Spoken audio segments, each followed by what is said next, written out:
El drac xuclasangs. La història de primer A.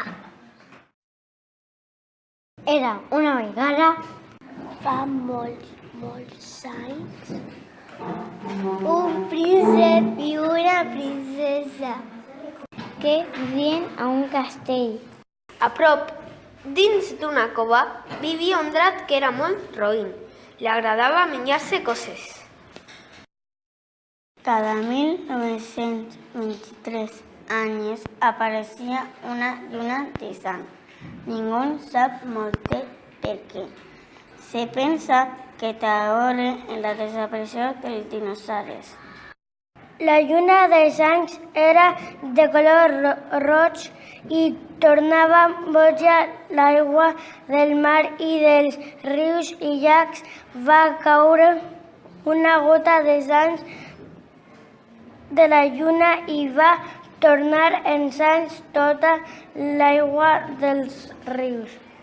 I això era un problema per gastar l'aigua, per a beure, regar les plantes, viure en general. El drac va pensar en menjar-se la lluna perquè creia que era una gominola gegant. El príncep va intentar detindre'l, però no ho va aconseguir. El drac tirava foc per la boca i era gran i poderós, i a la seva manera també era bonic i fort. El drac se'n va menjar la lluna d'un mos i després va tirar foc per la boca. Es va quedar molt gros i li costava moure's. El príncep i la princesa agarren els seus cavalls i marxaren a tota velocitat.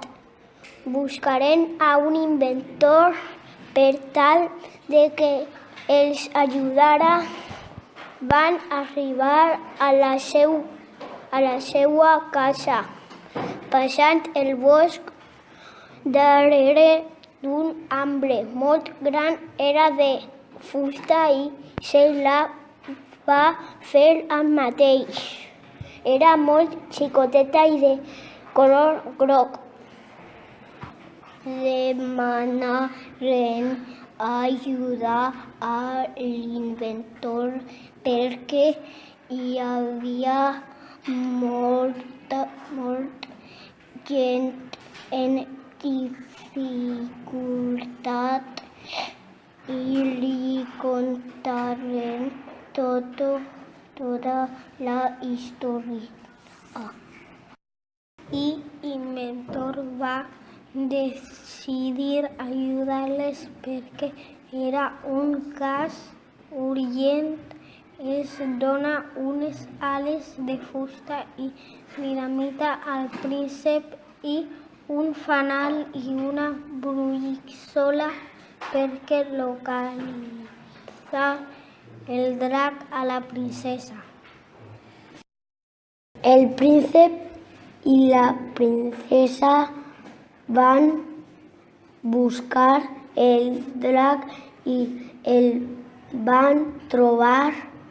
El príncep lluità amb ell i li llançà la dinamita.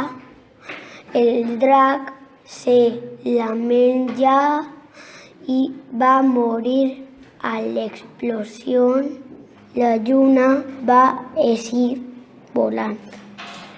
La princesa va encendre el fanal per canviar la lluna i que tornara a ser blanca.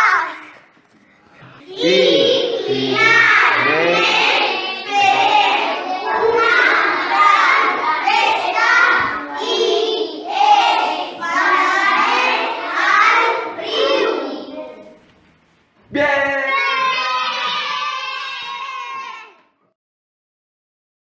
Conte contat, conte agafat.